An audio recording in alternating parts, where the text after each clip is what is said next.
கர்த்தர் எல்லார் மேலும் தயவுள்ளவர். அவர் இரக்கங்கள் அவருடைய எல்லா கிரியைகளின் மேலும் உள்ளது. சங்கீதம் 145:9. The Lord is good to all, and his tender mercies are over all his works. Psalms 145:9. ஆண்டவரும் இரட்சகருமாகிய இயேசு கிறிஸ்துவின் நாமத்தினாலே இந்த 10வது மாதத்திலும் காட் கோசேஸ் மினிஸ்ட்ரீஸின் யூடியூப் சேனல் வாயிலாக உங்கள் அனைவரையும் சந்திப்பதில் பெரும் மகிழ்ச்சி அடைகிறேன். தேவனாகிய கர்த்தர் இந்த ஆண்டு துவங்கி 9 மாதங்களை கடந்து 10வது மாதத்தில் கிருபையால் பிரவேசிக்க செய்திருக்கிறார். இந்த மாதத்திலே தேவனுடைய வல்லமையுள்ள கரத்தை எதிர்நோக்கி காத்திருப்போம். அவர் நமக்கு அற்புதங்களை செய்கிறவர். இன்னும் அதிகமாய் நாம் அவர் மீது வைத்திருக்கிற விசுவாசம் வீண் போகாதபடிக்கு நாம் நம்பியிருக்கிறவைகளை தேவனாகிய கர்த்தர் ஜெயமாய் வாய்க்க பண்ண உண்மையுள்ளவராயிருக்கிறார். இப்படிப்பட்டதான காரியங்களிலே தேவனாகிய கர்த்தரை உறுதியாய் பற்றி கொள்வோம். எல்லா சூழ்நிலைகளிலும் நம்மையும் நம் குடும்பத்தையும் நடத்த தேவன் உண்மையுள்ளவராயிருக்கிறார். தேவனாகிய கர்த்தர் நம்மை கொண்டு தேசத்திலே நம் குடும்பங்களிலே பெரிய காரியங்களை செய்ய போகிறார். ஆகையால் பயப்படாதிருங்கள், திடன் கொள்ளுங்கள். உலகத்தை ஜெயித்தவர் நமக்குள்ளே வாசம் பண்ணுகிறார். ஆகையால் விசுவாசத்தில் நிலைத்திருப்போம். கர்த்தர் தாமே உங்களையும் உங்கள் குடும்பங்களையும் ஆசீர்வதிப்பாராக. ஆமென்.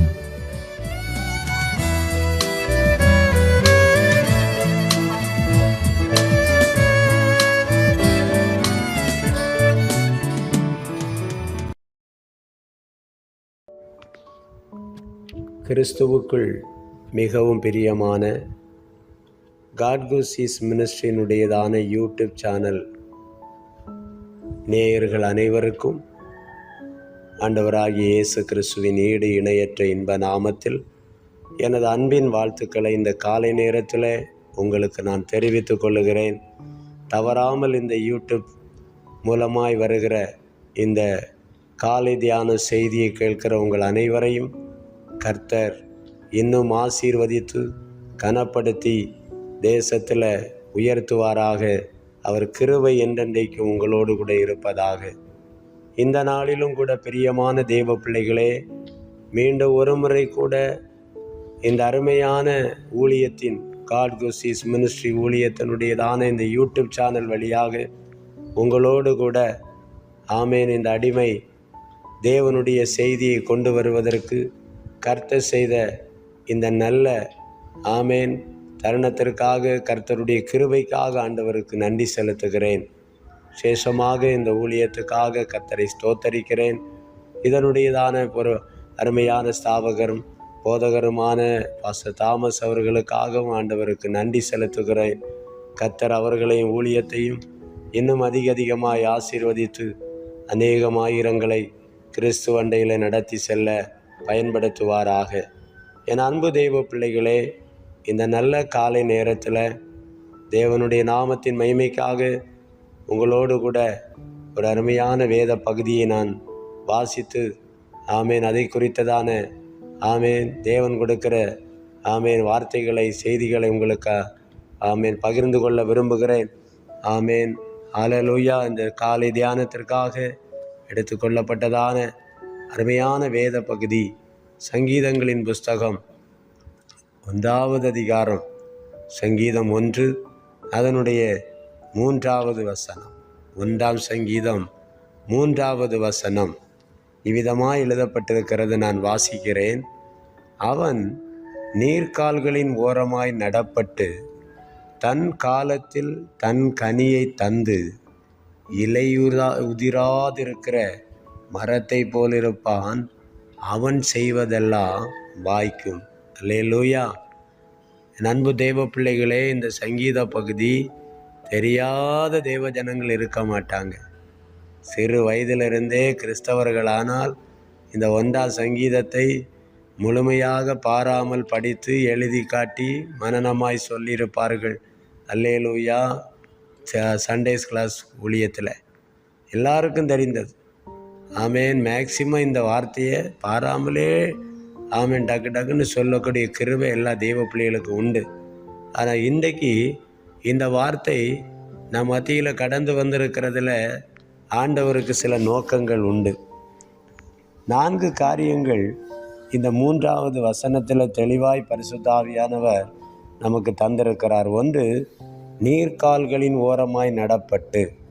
2, தன் காலத்தில் தன் கனியை தந்து இலையுதிராதிருக்கிற மரத்தை போல் இருப்பான். 3, அல்லேலூயா, ஆமே சோத்திரம், அவன் செய்வதெல்லாம் வாய்க்கும். அல்லேலூயா. விதமாக அங்கே 4 காரியங்கள். நீர்க்கால்கள் ஓரமாய் நடப்பட்டு, காலத்தில் கனி கொடுக்கிற, இலையுதிராதிருக்கிற மரம், ஆமே செய்வதெல்லாம் வாய்க்கும். இந்த 4 காரியங்களும் கர்த்தருடைய பிள்ளைகள் வாழ்க்கையில் நடக்க வேண்டி என்பது பரிசுத்த ஆவியானவருடையதான திட்டம். இந்த 4 காரியத்தையும் நடக்கக்கூடாது என்று போராடி கொண்டிருக்கிறது பொல்லாத ஆவிகளுடையதான திட்டங்கள். ஏனென்றால் தேவனை தேடுகிற தேவ மனிதர்கள், தேவ மனுஷிகள் இந்த பூமியில் வாழ்நாளெல்லாம் வாழும் பொழுது அவர்கள் நீர்க்கால்கள் ஓரமாய் நடப்பட்டு என்று சொல்லப்படுகிறது செழிப்பை காட்டுகிறது.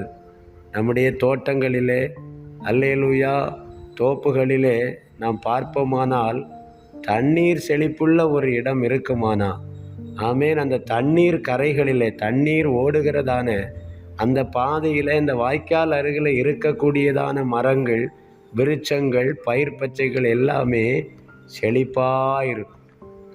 ஒரு செழிப்பை குறித்து ஆண்டவர் இங்கே காட்டுகிறார். நம்முடைய வாழ்க்கையில் செழிப்பு உண்டாகணும். நம்முடைய ஆவிக்குரிய வாழ்க்கையில் செழிப்பு, சரீரத்தில் செழிப்பு, நம்முடைய கையிடுகிற காரியங்களில் செழிப்பு. இதுதான் கர்த்தருக்கு பிரியம். தேவன் நம்மை அழைத்திருக்கிறது, ரட்சித்திருப்பதும் வனாந்தர வாழ்க்கை வாழ்ந்து கொண்டிருப்பதற்காக அல்ல, வனாந்தரத்தை செழிப்பாய் மாற்றுகிற தெய்வம் நம்முடைய ஆண்டவர் இயேசு கிறிஸ்து. இன்றைக்கி காலை நேரத்தில் ஒருவேளை, ஆண்டவரே, நீர்க்கால்கள் ஓரமாய் நடப்பட்டு என்று சொல்லப்பட்டிருக்கிற அனுபவம் எனக்கு இல்லை என்று ஒருவேளை யாராவது நீங்கள் காலையிலுய கவலைப்பட்டு இருக்கலாம். நானும் எவ்வளவோ முயற்சிக்கிறேன், எவ்வளோ பாடுபடுகிறேன், ஒரு நீர்க்கால்கள் ஓரமாய் நடப்பட்டிருக்கிற ஒரு மரத்தை போல நான் ஒரு செழிப்பான அனுபவத்துக்குள்ள, ஐயோ எனக்கு மாற்றம் வரணும் என்று நான் எதிர்பார்த்த நடக்கலையேன்னு நினைத்து கொண்டிருக்கலாம். ஆனால் நிச்சயமாக இந்த காலையில் இந்த செய்தி உங்களுக்கு நேராய் கடந்து வருகிறதின் நோக்கம் உண்டு. உங்களை கர்த்தர் இன்றைக்கு நீர்க்கால்கள் ஓரமாய் நடப்பட்டு, அல்லேலூயா, தன் காலத்தில் கனி தந்து இலையுதிராதிருக்கிற மரத்தை போல மாற்றி நீங்க செய்வதெல்லாம் வாய்க்க பண்ண போகிறார். இந்த இயேசு கிறிஸ்துவால் கூடாதது என்று எதுவுமே இல்லை. முதல் பாயிண்டே ஆமேன், தேவனுடைய ஆமேன் நீர்க்கால்கள் ஓரமா என்று நீர்க்கால்கள் என்று சொல்லுகிறது பரிசுத்த ஆவிக்குள்ளே நம்மை கொண்டு போகிற ஒரு அனுபவம். பரிசுத்த ஆவியானவர் நமக்குள்ளே பாய்ந்து செல்லுகிற ஒரு அனுபவம். பரிசுத்த ஆவியானவர் மூவாய் போகிற ஆமேன் அந்த வழியிலே நான் நடப்பட்டு இருப்போமானால் பரிசுத்த ஆவியானவர் எங்கே வெளிப்படுவார்? அவருடைய சபையில் வெளிப்படுவார், கூடி ஜெபிக்கிற இடத்துல வெளிப்படுவார். இப்படிப்பட்ட இடங்களிலே நீங்கள் நடப்பட்டிருப்பீர்களானால் நீங்கள் கட்டாயம் உங்கள் காலத்தில் கனி கொடுப்பீர்கள். அல்லேலூயா. 2வது பாயிண்ட் சொல்கிறது, தன் காலத்தில் தன் கனியை தந்து. தேவன் நம்மிடத்தில் எதிர்பார்க்கிற கனிகள் உண்டு. நாம் எப்படிப்பட்ட மரமாக நடப்பட்டிருக்கிறோமோ தேவ சமூகத்தில், தேவனுடைய அபிஷேகம் நிறைந்த இடத்துல, தேவ சபையில், தேவ பிள்ளைகள் கூடி ஆராதிக்கிற இடங்களில் அந்த அபிஷேகத்தினுடைய ஊற்று புறப்பட்டு போகிற அந்த பாதையிலே, அந்த வழியிலே, அல்லேலூயா, ஆண்டவர் நம்மை நட்டிருக்கிறதின் நோக்கம் எப்படிப்பட்ட மரமாக, என்ன மரமாக நடப்பட்டிருக்கிறோமோ அந்த மரம் அதற்கேற்ற கனியை கொடுக்க வேண்டும். ஒரு மாமரமானால் அது மாம்பழத்தை தான் கொடுக்கும். அல்லேலூயா. அதிலிருந்து வேற ஒன்று வராது. அல்லேலூயா. ஒரு வாழையானால் அது வாழைப்பழத்தை, அதில் வாழை கொலையத்தான் கொடுக்கும். ஆகவே கர்த்தர் இங்கே சொல்லுகிறார், தன் காலத்தில், அதற்கென்று ஒரு காலம் இருக்கிறது. இந்த காலத்தில் இதில் கனி உண்டாகும்.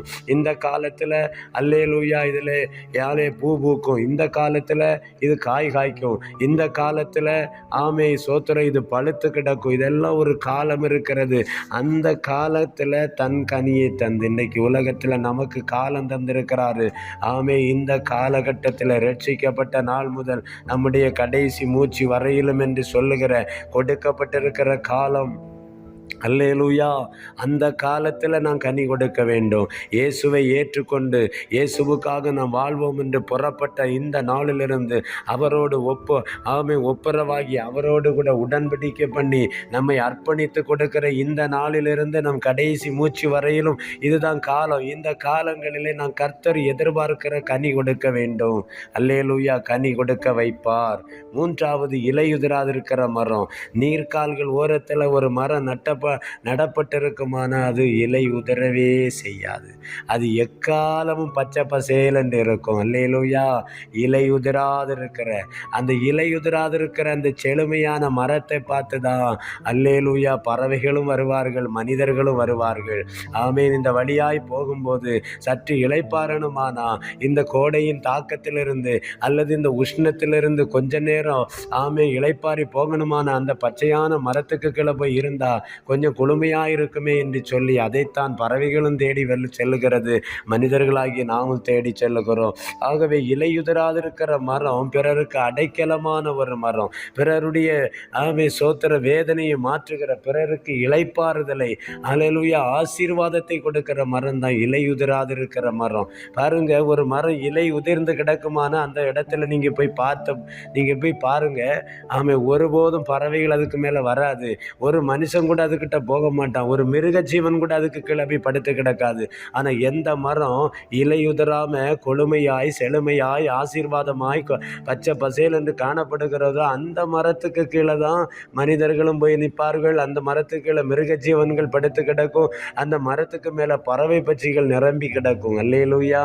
இது ஒரு பெரிய ஆசீர்வாதம். இந்த உலகத்தில் இருக்கும் வரையிலையும் நம்மை தேடி அநேகர் கடந்து வரும்படி கர்த்தர் நம்மை மாற்றுவார். நம்முடைய உதவியை பெற்றுக்கொள்ள அநேகரை கர்த்தர் கொண்டு வருவார். நம்முடைய பணியை பார்த்து எனக்கும் கொஞ்சம் கொடுங்க என்று சொல்லி கேட்டு வரும்படி அநேகரை கர்த்தர் கொண்டு வருவார். பாருங்க, ஒரு யோசேப்பை இலையுதிராதிருக்கிற மரமாய் கர்த்தர் மாற்றினார். ஆகவே அவன் எகிப்துக்கு இஸ்ரவேலுக்கு நன்மை செய்தான். அடுத்தபடியாக சொல்லி இருக்கிறது, அவன் செய்வதெல்லாம் வாய்க்கும்.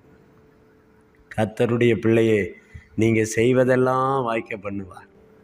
நீங்கள் செய்வதெல்லாம், நீங்கள் என்ன தொடுறீங்களோ, எந்த வேலையை செய்கிறீங்களோ, எந்த தொழிலை செய்கிறீங்களோ, எந்த படிப்பை படிக்கிறீங்களோ எல்லாம் உங்களுக்கு வெற்றியாக தான் இருக்கும். ஏன் தெரியுமா?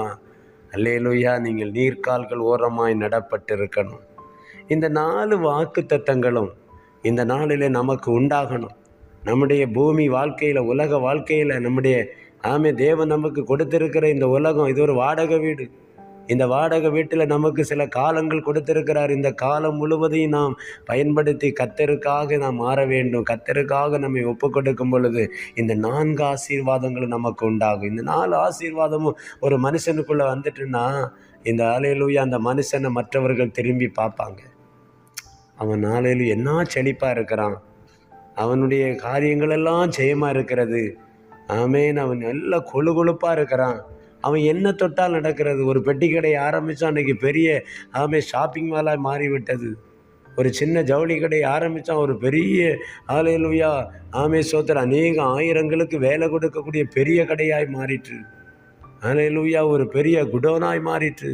ஒரு சின்ன காரியம்தான். இன்றைக்கி அவன் இவ்வளவு ஆசீர்வாதமாக இருக்கிறான். காரணம் என்ன தெரியுமா? அவனுக்குள்ளே பரிசுத்த ஆவியாகிய நதி பாய்ந்து கொண்டு இருக்கிறது. பரிசுத்த ஆவியானவர் தான் இங்கே நீர்க்கால்கள் என்று சொல்லப்பட்டிருக்கிறது. பிரியமான தேவ பிள்ளையே, இந்த உலகத்தை ஜெயிக்கணுமானா பரிசுத்த ஆவியானவருடைய அபிஷேகம் நமக்குள்ளே இருக்க வேண்டும். அவர் இல்லாமல் ஜெயிக்க முடியாது. அவர் இல்லாமல் கனி கொடுக்க முடியாது. அவர் இல்லாமல் சோத்திரம் இலை உதிராதிருக்க முடியாது. அவர் இல்லாமல் செய்வதெல்லாம் வாய்க்காது. இந்த 4 நடக்கணுமானா நீ கிறிஸ்துவுக்குள்ளே காணப்பட வேண்டும். இந்த 4 காரியமும் கர்த்தர் நமக்கு வாக்கு கொடுக்கிறார். உன்னை நான் இப்படி மாற்றுவேன் என்று. ஒருவேளை ஒருவேளை என் வாழ்க்கையில் நான் என்ன செய்தாலும் தோற்று போயிருக்கிறேனே என்று சொல்லி கலங்கி கொண்டிருக்கலாம். இந்த காலையில் தேவன் உங்களை பார்த்து சொல்லுகிறார், நீ செய்வதெல்லாம் வாய்க்க பண்ணுவேன். ஆனால் நாம் செய்ய வேண்டியது உண்டு. அவர் இங்கே 4 காரியங்கள் மிகப்பெரிய ஆசீர்வாதத்தை இங்கே சொல்லுகிறார். இது மாத்திரம் நமக்குள்ளே இருந்தால் போதும். இந்த 4 மரணமானா பரிசுத்த ஆவியாகிய தெய்வம் நமக்குள்ளே இருக்கணும். நம்முடைய காரியங்கள் அவர் கரத்தில் இருக்கணும். அதற்காக இந்த காலையில் நம்ம அர்ப்பணிக்க வேண்டும். ஆனால் முதல் 2 வசனமும் சொல்லுகிறது, அல்லேலூயா, 1 துன்மார்க்கருடைய ஆலோசனையில் நடக்கக்கூடாது, 2 பாவிகளுடைய வழியில் நிற்கக்கூடாது, 3 பரியாசக்கார உட்கார இடத்துல உட்காரக்கூடாது. இந்த 3 காரியமும் செய்யக்கூடாது. துன்மார்க்கருடைய ஆலோசனை நடக்கக்கூடாது, பாவிகளுடைய வழியில் போகக்கூடாது, பரியாசக்காரன் உட்கார்ற இடத்துல உட்காரக்கூடாது. அவன் பரியாசம் பண்ணுகிறான், பரியாச கூட்டம், அறிந்தும் அந்த கூட்டத்துக்குள்ளே போய் நீ உட்கார்ந்துருக்கக்கூடாது. துன்மார்க்கனுக்கு ஆலோசனை, வேதத்தில் தேவன் நமக்கு கொடுக்கிற தெய்வீக ஆலோசனையை தள்ளி வேறு எந்த ஆலோசனையில் போனாலும் அது நமக்கு ஆலையிலுய நன்மையை கொண்டு வராது. அது துன்மார்க்கனுடைய ஆலோசனை, அது பிசாசுக்கு ஆலோசனை. ஆமேன். அது நம்மை பாவத்துக்குள்ளே கொண்டு தள்ளி நம்மை பாதாளத்துக்குள்ளே கொண்டு போய்விடும். முடிவில் நித்திய அக்கினிக்கு, நரக அக்கினிக்கு இரையாகி விடுவோம். அதுதான் அவனுடைய ஆலோசனை. உலகத்தில் அவன் நிறைய ஆலோசனை கொடுப்பான். அவன் இருக்கிற நாளெல்லாம் எல்லாம் சந்தோஷமாக அனுபவித்து வாழு, இந்த உலகத்தை உனக்கு தான் ஆண்டவர் தந்திருக்கிறாரு. ஏசப்பாட்டே போய் சொல்லலையா, ஒரு கும்பிட்டு போட்டால் போதும் எல்லாம் தந்துடுவேன்னு என்னெல்லாம் கேட்டான். அவர் ஜெயித்தார் பாருங்க. அந்த துன்மார்க்கனுக்கு ஆலோசனைக்கு இயேசு தன்னை அர்ப்பணிக்கல, அவனை ஆலையிலுயா கடிந்து கொண்டார், அவனை ஜெயித்தார். ஆகவே இந்த துன்மார்க்கன் பல ஆலோசனையை தருவான், குறுக்கு வழியை காட்டுவான், மாம்ச சிந்தைகளை கொண்டு வருவான், அசுத்த காட்சிகளை காட்டி தருவான். இந்த வழியில் நீ அந்த ஆலோசனையில் போகாத, முடிவில் அது மரணத்தில் கொண்டு நம்மை நிறுத்தும். ஆமேன். பாவிகளுடைய வழி, இந்த உலகத்தில் நம்ம பாவத்தில் கிடக்கிற மனுஷர்களோடு கூட தான் வாழ்கிறோம், வேலை செய்கிறோம், படிக்க போகிறோம், எல்லாமே இருக்கிறது. அந்த ஆண்டவர் என்ன சொல்லுகிறாரு, அவங்களோடு போகிற நீ அந்த வழியில் போகாத. பாவிகளுடைய வழி, இந்த வழி தவறான வழி. அவங்களும் சினிமா பார்க்குறாங்க, நானும் சினிமா பார்க்குறேன்னு சொன்னால் அது பாவமான வழி. அவங்களும் ஆமை சோத்திரம் திருவிழா போன்ற பகுதிகளிலே அந்நிய மார்க்கங்களில் இருக்கிறாங்க, நானும் அங்கே கூடவே நிற்கிறேன் என்று சொல்லுகிறா. அது பாவமான வழி, அது தேவனுக்கு கோபத்தை உண்டாக்குற வழி. நம்முடைய வழி, நானே வழியும் சத்தியமும் ஜீவனுமாக இருக்கிறேன் என்று சொன்னார் அந்த அன்பு தெய்வத்தினுடைய வழி. இந்த உலகம் பாவத்தில் தான் கிடக்கிறது. துன்மார்க்கனாகிய சாத்தான் தான் வச்சிருக்கிறான். ஆனால் உலகத்தில் இருக்கிற அவரை விட கிறிஸ்து நமக்குள்ளே இருக்கிற இயேசு பெரியவர். அவர் நமக்குள்ளே இருந்து அவர் காட்டுகிற வழியில் போகணும். அப்போ துன்மார்க்கனுடைய ஆலோசனையை நீங்கள் வெறுக்கணும். பாவிக்க வழியில் நிற்கக்கூடாது, பரியாசக்காரன் உட்கார்ற இடத்துல உட்காரக்கூடாது. அடுத்து என்ன செய்யணுமா, கர்த்தருடைய வேதத்தில் பிரியமாயிருந்து இரவும் பகலும் அவருடைய வேதத்தில் தியானமாக இருக்கணும். 2 காரியம், 3 செய்யக்கூடாது. துன்மார்க்கனுக்கு ஆலோசனை, பாவிக்க வழி, பரியாசக்காரன் உட்கார்ற இடம். 2 காரியம் செய்யணும், 3 கூடாது. ஆமேன். செய்யக்கூடியது 2, கர்த்தருடைய வேதத்தில் பிரியமாக இருந்து இரவும் பகல் அவருடைய வேதத்தில் தியானமாக இருக்கணும். ஆமேன். வேதத்தை பிரியமாக இருக்கணும். இன்றைக்கி பைபிள் எடுத்து யாரும் வாசிக்கிறதே இல்லை, பைபிளை கையில் எடுக்கிறதே இல்லை. எல்லாம் செல்லில் இருக்குன்னு செல்லை தூக்கிட்டு போகிறாங்க. அது பாவமான வழி. அந்த செல்லுக்குள்ளே அவ்வளோ அசுத்தமும் இருக்குது, நல்லதும் இருக்குது, கெட்டதும் இருக்குது. அப்போ அதுக்குள்ளே ஒரு ஆப்பை டவுன்லோட் பண்ணி வச்சு அதை பார்த்துக்கிட்டு திரிவதற்காக ஆண்டவர் நம்மை அழைக்கலை. நம்முடைய தேவன் நமக்கு கொடுத்த வேதத்தை சுமக்கணும். இன்றைக்கு இஸ்ரவேலர்கள் அந்த பிரமாணத்தை சுமக்கணும். வேதத்தை சுமந்தா கர்த்தர் உன்னை சுமப்பார். பிள்ளைகளை சுமக்க வைக்கணும். பள்ளிக்கூடத்து புத்தகங்களை மாத்திரம் சுமந்துட்டு போகிறதில்ல, அதுக்குள்ளே வேத புத்தகத்தையும் சுமக்கும்படி பிள்ளைகளை கொடுத்து அனுப்பணும். உனக்கு சமயம் கிடைக்கும் போது ஒரு வசனத்தையாவது பகலில் படிச்சிருந்து சொல்லி கொடுக்கணும். வேதத்தில் பிரியமாக இருக்கணும். அதுதான் நமக்கு வெளிச்சம், அதுதான் நமக்கு வழிகாட்டி, அதுதான் நம்மை நித்தியதைக்கு நேரை கொண்டு போகும். இந்த வேதம்தான் நம்மை நீர்க்கால்கள் ஓரமாய் கொண்டு நடும். இந்த வேதம்தான் நமக்கு தன் காலத்தில் கனி கொடுக்க வைக்கும். இந்த வேதத்தின் ஆலோசனையின்படி தான் இலையுதிராதிருக்க முடியும். இந்த வேதத்தின் ஆலோசனைப்படி நடந்தால் நாம் செய்வதெல்லாம் வாய்க்க பண்ணுவார் ஆண்டவர். ஆகவே கர்த்தருடைய பிள்ளைகளாகிய நாம் வேதத்தில் பிரியமாக இருக்கணும். இரவு பகல் அவருடைய வேதத்தில் தியானமாக இருக்கணும். ஆண்டவருடைய ஆலயத்தில் அவரை ஆராதிக்க போகிறோம், அவரை தொழுது கொள்ள போகிறோம். 10 நிமிஷம் பிரசங்க நேரம் அதிகரிச்சிட்டுன்னு சொல்லி முறுமுறுக்கக்கூடாது. 1 மணிக்கு முடிக்கல, இல்லை 2 மணி நேரம் ஆச்சு இன்னும் முடியலை. இப்போ என்ன வந்து போச்சு, 7வது நாள் கர்த்தர் 1வது நாள் ஆதியாகம புஸ்தகத்தில் ஆரம்பத்தில் ஆண்டவர் 7வது நாள் என்று சொன்னார். இங்கே உயிர்த்தெழுந்த நாளாகிய முதல் நாளை அவருக்கு நமக்கு புதிய ஏற்பாட்டில் தெரிந்தெடுத்திருக்கிறாரு. அந்த ஒரு நாள் நமக்குரிய நாள் அல்ல, தேவனுடைய நாள். அது கர்த்தர் நமக்கு கொடுத்திருக்கிற விசேஷித்த நாள், பண்டிகையின் நாள், மனமகிழ்ச்சியின் நாள். இப்படி எதெல்லாமோ சொல்லலாம் அந்த நாட்களில். அல்லேலூயா. அது சந்தோஷத்தை கொடுக்குற நாள். நம்முடைய சரீரம் ஆவி ஆத்மா பலப்படுத்தப்படுகிற நாள். தேவன் நம்ம மேல் அசைவாடுகிற, நம்மை புது அனுபவத்துக்குள்ளே கொண்டு போகிற நாள். அந்த நாளில் 2 மணிக்கு தான் சர்வீஸு, 2 மணிக்கு ஒரு ஆராதனை என்று சொல்லியிருப்பாங்க. 2:15 ஆயிட்டுனாலே முறுமுறுக்கிறோம். அதிக நேரம் எடுக்கிறாரு இந்த பாஸ்டர், அதிக நேரம் பண்ணுறாரு, சொன்னதே சொல்லிட்டு இருக்கிறாரு. தேவ பிள்ளையே சொன்னதே சொல்லிட்டு இருக்கிறாருன்னா உனக்காகத்தான் பேசிகிட்டு இருப்பார். நீ முறுமுறுக்காலா? உனக்காக தான் ஆண்டவர் அந்த வார்த்தையை தந்துட்டு இருப்பார். வேதத்தை ஆமை சோத்திரம் பிரியப்படணும், வேதத்தில் பிரியமாக இருக்கணும், வேதத்தில் தியானமாக இருக்கணும், தியானமாக இருக்கணும். கேட்குற பிரசங்கத்தை வீட்டில் கொண்டு போய் ஆமை மார்க் போட்டுட்டு இருக்கக்கூடாது. அவர் அந்த தப்பு சொன்னார், இந்த தப்பு சொன்னார், அதை பண்ணினார், இதை பண்ணார்னு பேசுனேன்னா நீ தேவனுடைய பிள்ளையாக இருக்க முடியாது. நீ செய்வதெல்லாம் வாய்க்காது. அந்த வேதத்தில் என்ன சொன்னாங்க, என்ன வசனத்தை எடுத்து பேசுனாங்க, அது என்கிட்ட இருக்குதா என்பதை நீ தியானிக்கணும். இந்த மாடை பார்த்தீங்கன்னா அது மேயும் போது வேகமாக மேய்கிறது. ஆனால் அது ஒரு குறிக்கப்பட்ட நேரம் அப்படியே உட்கார்ந்து ஒரு இடத்துல போய் நிழலில் படுத்து கிடந்து தான் மேய்ஞ்சதெல்லாம் வெளியே கொண்டு வந்து நல்லா அரைச்சி பழையபடி உள்ளே கொண்டு போகுது. அதுபோல் தேவனுடைய சபையிலே ஆராதனை நாளிலே தேவனுடைய செய்தியை உங்கள் ஊழியக்காரர் மூலமாக நீங்கள் கேட்டதை மறுபடியும் உங்கள் வீட்டில் கொண்டு போய் குறை சொல்வதற்காக அல்ல, அதில் கர்த்தர் பேசின வார்த்தைகளை எடுத்து இது எனக்கு வேணும், இதை நான் உட்கொள்ளுகிறேன் என்று எடுத்துக்கொள்ளணும். இப்படியெல்லாம் செய்தால் நீர்க்கால்கள் ஓரமாய் நடப்பட்டு தன் காலத்தில் கனியை தந்து இலையுதிராதிருக்கிற மரத்தை போல் இருப்பான். அவன் செய்வதெல்லாம் வாய்க்கும். இன்றைக்கு ஒரு நல்ல தீர்மானத்தை எடுப்பீங்களா? ஆமேன். இந்த வார்த்தையை கேட்டுக்கொண்டிருக்கிற அன்பு தேவ பிள்ளைகளே, ஒரு வேளை இதில் ஆமேன் 1-2 வசனத்தில் சொல்லப்பட்ட தகுதி நமக்கு இல்லைன்னா அந்த காரியத்தில் நமக்கு குறை இருக்குமான்னு இப்போ அறிக்கையிடணும். ஆண்டவரே என்னை மன்னிச்சிருங்க. ஆண்டவரே துன்மார்க்கனுக்கு வழி ஆலோசனை வேண்டாம், பாவிக்க வழி வேண்டாம், பரியாசக்காரர் இருக்கிற இடம் வேண்டாம், என் வழி இயேசுவின் வழி. அல்லேலூயா. என் ஆலோசனை கர்த்தருடைய ஆலோசனை. நான் உட்கார்றது பரிசுத்தவான்களின் கூட்டத்தில், பரியாசக்காரன் கூட்டத்தில் அல்ல. என்னை மன்னிச்சிருங்க. அப்படியே நான் வேதத்தில் பிரியமாக இருக்கணும். ஆண்டவரே இரவும் பகலும் தியானமாக இருக்கணும். நான் கேட்ட சத்தியத்தை திரும்ப தியானிக்கணும். ஆண்டவரே அல்லேலூயா. வெறும் மொபைலில் நான் இந்த வேதத்தை வாசித்து கொண்டிருக்கிறது சரியல்ல. நான் வேத புத்தகத்தை, தேவன் தந்த பிரமாணத்தை, முழு புத்தகத்தை நான் சுமந்து என் கையில் எடுத்துக்கொண்டு ஆண்டவரே அல்லேலூயா கர்த்தாவே சோத்ராண்டவரே, நான் அல்லேலூயா கர்த்தாவே சோத்ராண்டவரே, சோத்ராண்டவரே, நான் வாசித்து தியானித்து அதன்படி நடக்கணும் என்று சொல்லுகிற அந்த கிருபை இந்த காலையில் நாம் கேட்டோமா கர்த்தர் தருவார். பாவத்தை மன்னிக்கிறவர், குறைகளை நீக்குகிறவர், குற்றத்தை மன்னிக்கிறவர். இந்த காலை வேளையில் நாம் ஆண்டுடைய சமூகத்தில் நம்மை அர்ப்பணிப்போமா? இந்த 4 காரியங்கள் நம்முடைய வாழ்க்கையில் நடக்கும்படி கர்த்தருடைய கரத்தில் ஒப்பு கொடுப்போம். இப்போ நான் உங்களுக்காக ஜெபிக்க போகிறேன். யாரும் சோர்ந்து போக வேண்டாம். கர்த்தர் நம்மை மன்னித்து மகிமையாய் மாற்றுகிறவர், நம்மை ஆசீர்வதிக்கிறவர், நமக்காக சகலத்தையும் சிலுவையில் செய்து முடித்திருக்கிறவர். இன்னும் அவர் செய்வார். என்ன வேணுமோ அவர் செய்வார். ஆகவே என்னை ஆண்டவரே நீர்க்கால்கள் ஓரமாய் நடப்பட்ட மரமாக மாற்றுங்க. ஆண்டவரே நான் உம்முடைய சமூகத்தில் நடப்பட்ட, உங்கள் ஆலயத்தில் நடப்பட்ட கர்த்தாவே அல்லேலூயா ஒலிவமர கண்டாக என்னை வளர வைங்க. எனக்குள்ள அந்த அபிஷேகத்தை தாருங்க.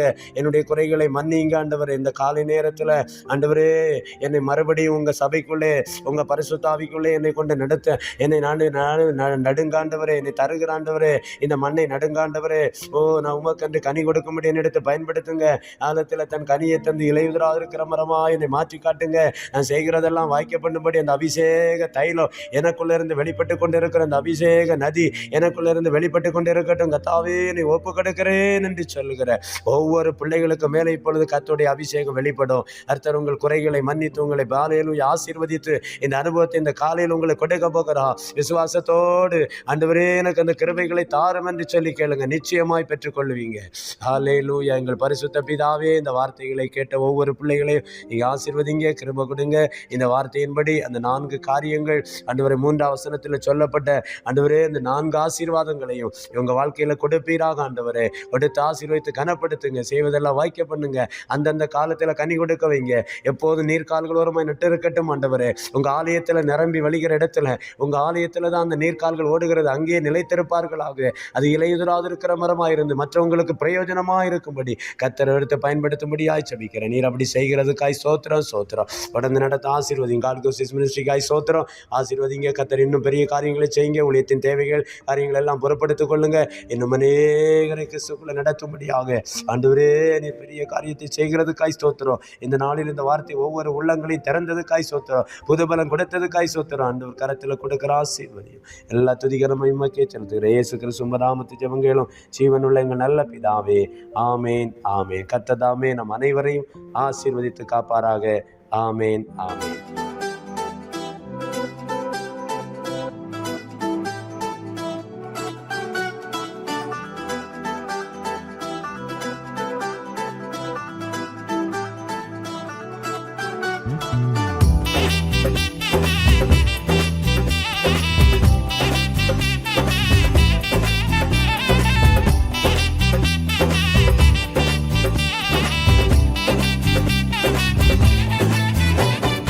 உம்மை நம்பும் நான் பாக்கியவான், உம்மையே நம்பியிருப்பே. உம் அன்பை நம்பும் நான் பாக்கியவான், உம் அன்பையே நம்பியிருப்பே. உம்மை நம்பும் நான் பாக்கியவான், உம்மையே நம்பியிருப்பே. உம் அன்பை நம்பும் நான் பாக்கியவான், உம் அன்பையே நம்பியிருப்பே. உம்மை நம்புவேன், உம்மை நம்புவேன், உம்மையே நம்பியிருப்பேன். உம்மை நம்புவேன், நான் உம்மை நம்புவேன், அன்பையே நம்பியிருப்பேன். உம்மை நம்புவேன், உம்மை நம்புவேன், உம்மையே நம்பியிருப்பேன். உம்மை நம்புவேன், நான் உம்மை நம்புவேன், அன்பையே நம்பியிருப்பேன். உம்மை நம்பும் நான் பாக்கியவான், உம்மையே நம்பியிருப்பேன். உம் அன்பை நம்பும் நான் பாக்கியவான், உம் அன்பையே நம்பியிருப்பேன்.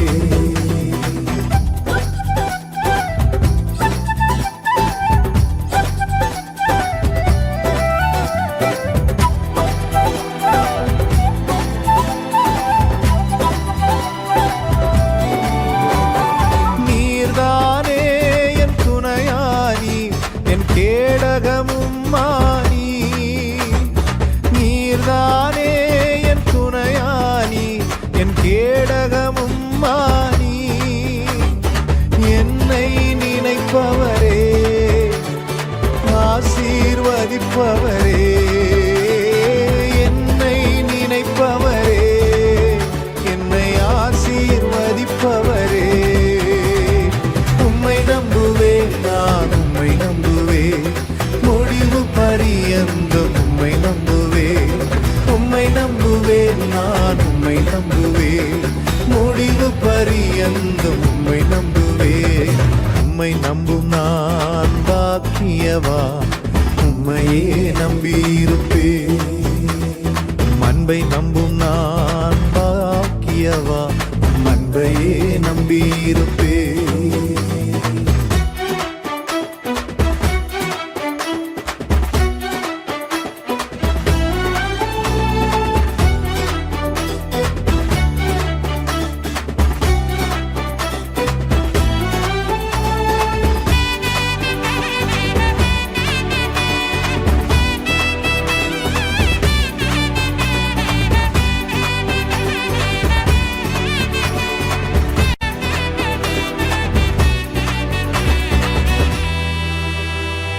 உம்மை நம்பும் மனிதர்கள் யாவரையும் உம் கிருபை சூழ்ந்து கொள்ளும்.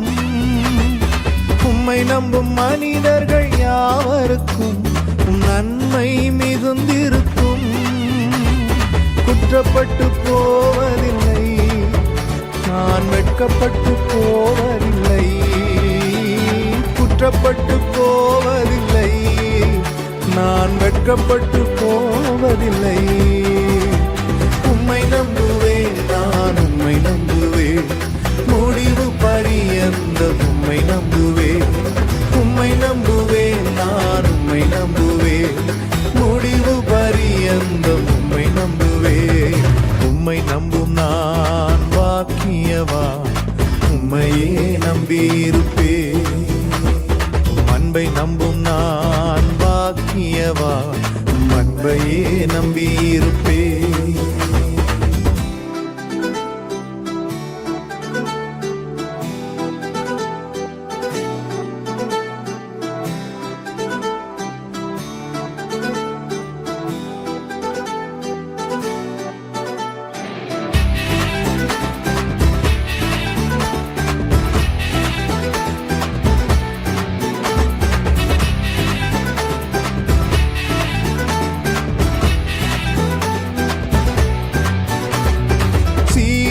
பர்வதம் இருப்பதை போல் அசையாமல் நிலைத்திருப்பே.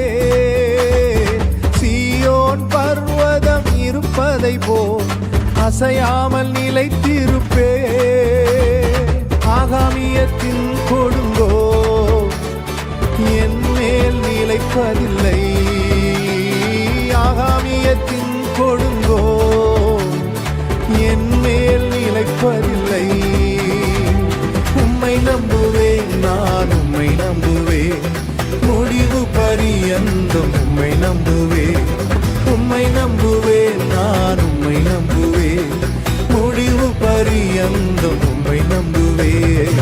உம்மை நம்பும் நான் பாக்கியவான், உம்மையே நம்பியிருப்பேன். உம் அன்பை நம்பும் நான் பாக்கியவான், உம் அன்பையே நம்பியிருப்பேன். உம்மை நம்புவேன், உம்மை நம்புவேன், உம்மையே நம்பியிருப்பேன். உம்மை நம்புவேன், நான் உம்மை நம்புவேன், உம் அன்பையே நம்பியிருப்பேன். உம்மை நம்பும் நான் பாக்கியவான், உம்மையே நம்பியிருப்பேன். உம் அன்பை நம்பும் நான் பாக்கியவான், உம் அன்பையே நம்பியிருப்பேன். உம்மை நம்புவேன், உம்மை நம்புவேன், நான் உம்மையே நம்பியிருப்பேன். உம்மை நம்புவேன், நான் உம்மை நம்புவேன், உம் அன்பையே